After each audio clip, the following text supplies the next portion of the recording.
Hey, this is Mike from the One Stop Co-op Shop, and today I'm doing a Kickstarter review of Kradia Wild Hunt Festival. I'm here to tell you what's great about the game and some cautions you might want to look out for, and quick reminder that we never receive compensation here at the One Stop Co-op Shop for Kickstarter coverage. I just like trying new games and helping you decide whether to back or not. So first let's talk about some of the best stuff about Wild Hunt Festival, and the big one I have to get into first is the fun tactical combat and the puzzle that each boss provides. And there are a lot of design elements that play a part in this puzzle, so let's go through them. First, you have your hero turns, which are deceptively simple. You can do a basic attack, a charge attack where you roll a d6 and might do extra or no damage, or if you've saved up mana, you can perform a skill. But that apparent simplicity can turn deliciously complex when you add in cooperation between the characters and the boss's damage track. Looking first at the boss's damage track, each space has a color that will determine what mana a character gets when they attack the boss, and also indicates how many d6 dice the boss will roll to determine their attack for the turn. And this creates such fun discussions and decisions between the cooperating players.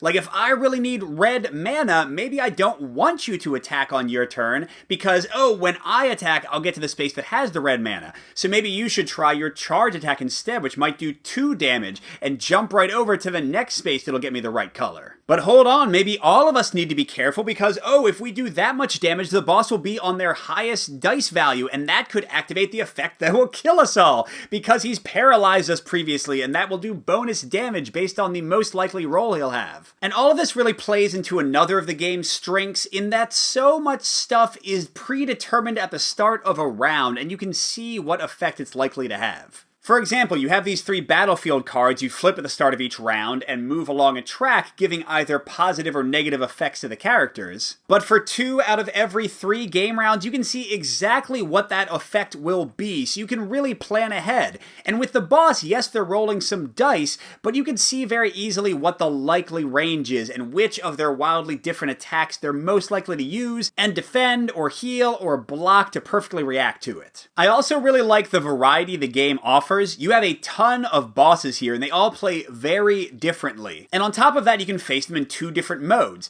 Story mode is my favorite, where you face 4 bosses in a row because the resource management is much tougher, but challenge mode is great. It takes like 20 minutes to play through this crazy boss battle with your characters leveled up fully. And I mentioned resource management. I really like the retainer cards and the items you get after beating each boss. Just having these things that theoretically you want to save for the final boss because they will be so much tougher, but you'll often be forced to use them just to survive. And kind of that resource management and luck mitigation is a lot of fun. But hey, this game won't be for everyone, and I don't necessarily love everything about it, so let's get into some potential concerns I have with the game. First of all, while the game is for 1 to 4 players, you always control 4 characters. So some people playing solo might not like the overhead of controlling all of them, although I thought it was part of the great puzzle. But on the higher player count side, there is the possibility, although it pretty much never happened to me except on the final boss, that a character will be taken out, and they are out for the rest of the game. So because of that, I would urge caution before playing Wild Hunt with 4 players, at least in story mode. Challenge mode is fast enough it won't matter much, but I think 1 to 2 players where this game best shines. On a related note, there are a lot of ailments that can affect your characters, like stun will make you miss your next turn, or one of the worst ones, sleep will make you miss all your turns until you take some damage. And while there are tons of ways to cancel or mitigate or heal these effects, it still isn't always going to be that fun, especially if you're playing with 4 players and that's your only character, if you just get to do nothing on your turn.